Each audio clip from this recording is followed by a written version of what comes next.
আসসালামু আলাইকুম প্রিয় স্বপ্নবাজের দল। আশা করব তোমরা ভালো আছো, তোমাদের পড়াশোনাও ভালো চলছে। জগন্নাথ বিশ্ববিদ্যালয়ে তোমরা যারা ভর্তি পরীক্ষা অলরেডি দিয়েছো, তোমরা পরবর্তীতে কুমিল্লা বিশ্ববিদ্যালয়, তারপরে গুচ্ছভুক্ত বিশ্ববিদ্যালয়গুলোর জন্য প্রস্তুতি নিচ্ছ। আশা করব তোমাদের পড়াশোনাও খুব বেশি ভালো চলছে। এখন আজকে ঢাকা বিশ্ববিদ্যালয়ের বি ইউনিটের ভর্তি পরীক্ষার ফলাফল ঘোষণা করলো। তোমরা অনেকেই চান্স পাবে, অনেকেই চান্স পাবে না। অনেকের নিশ্চিত চান্স থাকলেও তারা ভাগ্যের কাছে হেরে যাবে এবং তাদের চান্স হবে না। এখন তোমরা যারা জগন্নাথ বিশ্ববিদ্যালয়ে ভর্তি পরীক্ষা দিয়েছো, তোমাদের আহ, ফলাফলও দিয়ে দিয়েছে। তোমাদের মেরিট লিস্ট অনেকেই পেয়েছো, অনেকের মেরিট লিস্ট অনেক দূরে, অনেক কাছে। তো ক্যাপশনে বা থাম্বনেইলে তোমরা দেখেছো যে কোন বিষয় নিয়ে আমি কথা বলতে যাচ্ছি। যে জগন্নাথ বিশ্ববিদ্যালয়ে যারা ভর্তি পরীক্ষা দিয়েছো, তোমাদের অনেকেই মেরিট লিস্ট অনেক দূরে আছে, অনেক কাছে, নিশ্চিত চান্স রয়েছে, আবার অনেকে ওয়েটিং লিস্টে রয়েছে। তোমরা অনেকেই ভাবছো যে জগন্নাথ বিশ্ববিদ্যালয়ের সাবজেক্ট চয়েস আসলে কারা দিতে পারবে। এখানে যারা ওয়েটিং লিস্টে রয়েছে তারা কি সাবজেক্ট চয়েস দিতে পারবে, এবং সাবজেক্ট চয়েস কিভাবে দেবে, কত মেরিটের মধ্যে থাকলে নিশ্চিত সাবজেক্ট চয়েস দেওয়া যাবে, সাবজেক্ট চয়েস দিতে কোনো টাকা লাগবে কিনা, সাবজেক্ট চয়েস দিলে সেটা কোন সিরিয়াল অনুসারে দেবে। এখন পর্যন্ত বি ইউনিট বাদে বাকি 4টা ইউনিটের আমি সবগুলোই তোমাদের একটু সাবজেক্ট চয়েসের বিষয়গুলো ক্লিয়ার করে দেবো ইনশাল্লাহ এই ভিডিওতে। এবং কোন লিস্ট অনুসারে তোমরা সাবজেক্ট চয়েস সাজাবা সেটাও তোমাদেরকে আমি দেখিয়ে দেব। আচ্ছা, দেখো এখানে আমি ডি ইউনিটের যে সাবজেক্ট চয়েস লিস্ট, সাবজেক্টের লিস্ট, সেটা আমি এখানে উপস্থিত করেছি। দেখো আসলে প্রথমে আমি যেটা বলি, সাবজেক্ট চয়েস কারা দিতে পারবে। সাবজেক্ট চয়েস সবাই দিতে পারবে, যেহেতু জগন্নাথ বিশ্ব। আচ্ছা, বিষয়টা আমরা একটু দেখো যে কেন দিতে পারবে সাবজেক্ট চয়েস। আসলে বিষয়টা হচ্ছে যারা উত্তীর্ণ হয় তারাই সাবজেক্ট চয়েস দিতে পারে। এখন জগন্নাথ বিশ্ববিদ্যালয়ে তোমাদের অনেকের 15,000, 20,000, 30,000 পর্যন্ত মেরিট লিস্ট এসেছে। অনেকে ভাবছো যে সাবজেক্ট চয়েস দিব, আবার অনেকে ভাবছো যে এত দূর সাবজেক্ট চয়েস দিয়ে অযথা কি করব। দিতে পারো, 2 মিনিটের কাজ, কোনো সমস্যা নাই। সাবজেক্ট চয়েস দিলে এতে তোমার কোনো ক্ষতি হবে না। আর যদি বাই চান্স তোমার আগে 15,000, তোমার 15,000 সিরিয়াল, 15,000 যদি তোমার ভর্তি ক্যান্সেল করে দেয়, তুমি চান্স পেয়ে যাবে। অবাস্তব যদিও, তারপরেও দিলে খারাপ হয় না। তো সাবজেক্ট চয়েস সবাই দিতে পারবে, যারাই পাশ করছে, যারাই মেরিট লিস্ট পেয়েছে, তারাই সাবজেক্ট চয়েস দিতে পারবে। এখন জগন্নাথে তো পাস মার্ক নাই, এখন সেই জায়গা থেকে যারাই পরীক্ষা দিয়েছে তারাই মেরিট লিস্ট পেয়েছে এবং তারাই সবাই সাবজেক্ট চয়েস দিতে পারবে। ঠিক আছে। আচ্ছা, এখন সাবজেক্ট চয়েস কিভাবে দেবে, কোন মেরিট অনুসারে দেবে, সে বিষয়টা নিয়ে একটু কথা বলি। তারপরে কিভাবে দেবে, ওয়েবসাইটের কোথায় গিয়ে দিবে, এবং কবে সাবজেক্ট চয়েসের ডেট দিতে পারে, সেই বিষয়টা আমি তোমাকে জানিয়ে দেব। ওকে, দেখো সর্বপ্রথম আমরা এ ইউনিটের সাবজেক্ট চয়েস লিস্টটা একটু দেখব। যে এ ইউনিটে যারা তোমরা ভর্তি পরীক্ষা দিয়েছো, তোমাদের একটু সাবজেক্ট চয়েসের লিস্ট আমার অভিজ্ঞতা থেকে আমি সাজিয়েছি। এখন তোমরা তোমাদের মতো করে সাজাতে পারো, আবার বা তোমার পছন্দ অনুসারে তুমি সাবজেক্ট চয়েস সাজাতে পারো সাবজেক্ট লিস্ট। দেখো সর্বপ্রথম আমি জগন্নাথের এই স্টুডেন্ট, সাথে জগন্নাথ বিশ্ববিদ্যালয়ের সায়েন্সের কিছু বড় ভাই রয়েছে যারা এই সাবজেক্টগুলোতে পড়াশোনা করে, তাদের কাছ থেকে খোঁজ খবর নিয়ে তারপরে এই লিস্ট তৈরি করেছি। তো সেই হিসেবে সাবজেক্ট চয়েসটা আসলে তোমাদের কিভাবে দেওয়া উচিত, কোন লিস্ট অনুসারে দেওয়া উচিত, সেটা আমি প্রিভিয়াস ভিডিওগুলোতে বলেছি, আবার আজকে একটু দেখিয়ে দেই। সর্বপ্রথম তুমি দেবে CSE, computer science and engineering. তারপরে দিবে হচ্ছে ফার্মেসি। জগন্নাথ বিশ্ববিদ্যালয়ে ফার্মেসিতে সিট সংখ্যা কম রয়েছে, তোমরা এখানে দিয়ে রাখবে। ওকে, এরপরে দিবে হচ্ছে জেনেটিক ইঞ্জিনিয়ারিং অ্যান্ড বায়োটেকনোলজি। এরপরে দিবে হচ্ছে অণুজীব বিজ্ঞান। এরপরে দিবে হচ্ছে প্রাণ রসায়ন ও অনুপ্রাণ বিজ্ঞান, ভালো ভালো সাবজেক্ট। এরপরে দিবে হচ্ছে রসায়ন, এরপরে দেবে পদার্থবিজ্ঞান, এরপরে দিবে গণিত, এরপরে দিবে পরিসংখ্যান, এরপরে দেবে হচ্ছে প্রাণীবিদ্যা, উদ্ভিদ বিজ্ঞান, ভূগোল ও পরিবেশ, মনোবিজ্ঞান। ঠিক আছে। এই সাবজেক্ট চয়েস তুমি এই লিস্ট অনুসারে দিতে পারো।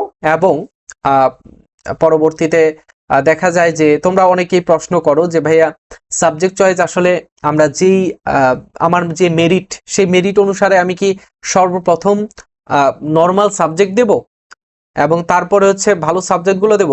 না, সর্বপ্রথম তুমি উপরের দিকে ভালো সাবজেক্টগুলোই দেবে যে কোনো ইউনিটে। ঠিক আছে, এই ভুলটা তোমরা করো, এটা আমি বারবার বলার চেষ্টা করি। যাই হোক, দেখো এরপরে আমরা দেখবো হচ্ছে সি ইউনিটের সাবজেক্ট চয়েস। আচ্ছা, সি ইউনিটে তোমরা কিভাবে সাবজেক্ট চয়েস দিবে? জগন্নাথ বিশ্ববিদ্যালয়ের সি ইউনিটে মাত্র 4টা সাবজেক্ট রয়েছে এবং আমি যদি ভুল না করি, প্রত্যেকটা, আমার খেয়াল নাই যদিও, তারপরে যতটুকু আইডিয়া আছে, প্রত্যেকটা সাবজেক্টেই প্রায় 160টি করে সিট রয়েছে। মানে দুইটা ব্যাচ করে থাকে, দুইটা করে ব্যাচ থাকে, দুইটা ব্যাচের একসাথেই তোমার এখানে ভর্তি করানো হয়। দুইটা batch, accounting and information system. তো এইখানে হচ্ছে তোমার 160টি আসনের মতো রয়েছে। আর সার্কুলারে তোমরা একটু দেখে নিও, পরবর্তীতে আমি ভিডিওতে বলেছি। এরপর হচ্ছে তুমি ফিনান্স দিবা, বা ফিনান্স তুমি উপরেও দিতে পারো তোমার পছন্দ অনুসারে, তবে অ্যাকাউন্টিংটাই সবাই প্রিফার করে। এরপর হচ্ছে ম্যানেজমেন্ট মার্কেটিং, বা মার্কেটিংটা তুমি ম্যানেজমেন্টের উপরেও দিতে পারো। ঠিক আছে, এই 4টা সাবজেক্ট আমার কাছে একই লাগে, 4টা সাবজেক্ট আমার কাছে একই লাগে, মনে হয় যে 4টা সাবজেক্টই সবাই ভর্তি হলে এটা ভালো হতো। 4টা সাবজেক্ট গুরুত্বপূর্ণ সবার জন্যই। যাই হোক, এরপরে হচ্ছে আচ্ছা, আরেকটা বিষয়, যে তোমরা তোমাদের যাদের মেরিট লিস্ট দূরে সি ইউনিটে, তোমরা কি করবা? তোমরা ভাবছো যে নর্মাল সাবজেক্ট কোনটা, তুমি বের করো। নর্মাল সাবজেক্ট আমি বলতে পারি না যে এটা নর্মাল, প্রত্যেকটা ইম্পর্টেন্ট।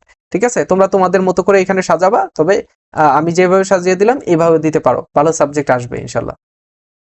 আচ্ছা, এরপরে আমরা দেখব হচ্ছে ডি ইউনিটের সাবজেক্ট। ডি ইউনিটে দেখো, ডি ইউনিটের জেএনইউ ডি ইউনিটের সাবজেক্ট চয়েস। আচ্ছা, এইখানে দেখো সর্বপ্রথম আমি ডি ইউনিটের যারা সামাজিক বিজ্ঞান অনুষদে পড়াশোনা করে এমন এক সিনিয়রের কাছ থেকে ইনফরমেশন নিয়ে তোমাদের জন্য এই সাবজেক্ট চয়েস সাজিয়েছি, এবং তিনি রাষ্ট্রবিজ্ঞানের শিক্ষার্থী ছিলেন, তার থেকে আমি তথ্য নিয়ে এখানে এটা সাজিয়েছি। তো এখন সেই অভিজ্ঞতা থেকে এবং আমার নিজের অভিজ্ঞতা যতটুকু রয়েছে সেইখান থেকে, এবং ভবিষ্যৎ সম্ভাবনা অনুসারে, চাকরি বাকরি বলো, আর তোমার বাইরে অনেকে বাইরে যেতে যায়, বা বিভিন্ন দিক থেকে চিন্তা করে আসলে এই সাবজেক্ট চয়েস সাজানো হয়েছে।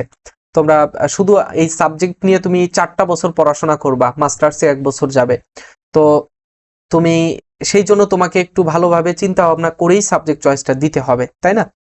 এখন দেখো, সর্বপ্রথম তুমি দিতে পারো ইকোনমিক্স, তারপর হচ্ছে sociology, political science, public administration, তারপরে মাস কমিউনিকেশন অ্যান্ড জার্নালিজম, তারপরে হচ্ছে সোশ্যাল ওয়ার্ক দিবা, অ্যানথ্রোপোলজি দিবা, তারপরে geography and environment, film and television.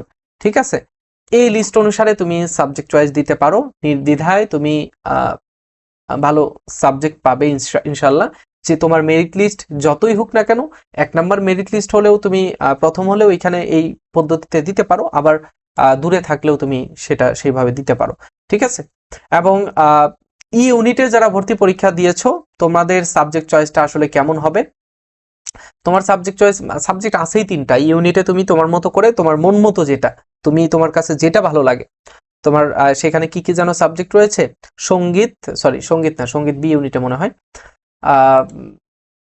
সেখানে কি কি সাবজেক্ট রয়েছে, যাই হোক, তো সেই সাবজেক্টগুলোতে তুমি নিজের মতো করে দিবা। পারলে সিনিয়র যারা রয়েছে চারুকলা অনুষদে, সেই সিনিয়রদের থেকে তুমি জেনে শুনে বুঝে তারপরে সাবজেক্ট চয়েসটা দিবা। ঠিক আছে, আচ্ছা, দেখো এরপরে সাবজেক্ট চয়েসটা আসলে কিভাবে দিবে, কোথায় গিয়ে দিবে? দেখো, এই যে আমি লগ ইন করার পরে এইখানে একটা রয়েছে, এখানে একটা প্রোফাইল রয়েছে, এখানে ছবি রয়েছে তোমার ক্লাসমেটেরই বা তোমাদের ব্যাচমেটের, তারপর হচ্ছে এখানে ইনফরমেশন রয়েছে।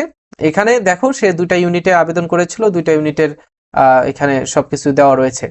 দেখো এই যে বাম পাশে ছবির নিচে, মোবাইলের মধ্যেও তোমরা একই ফিচার পাবা।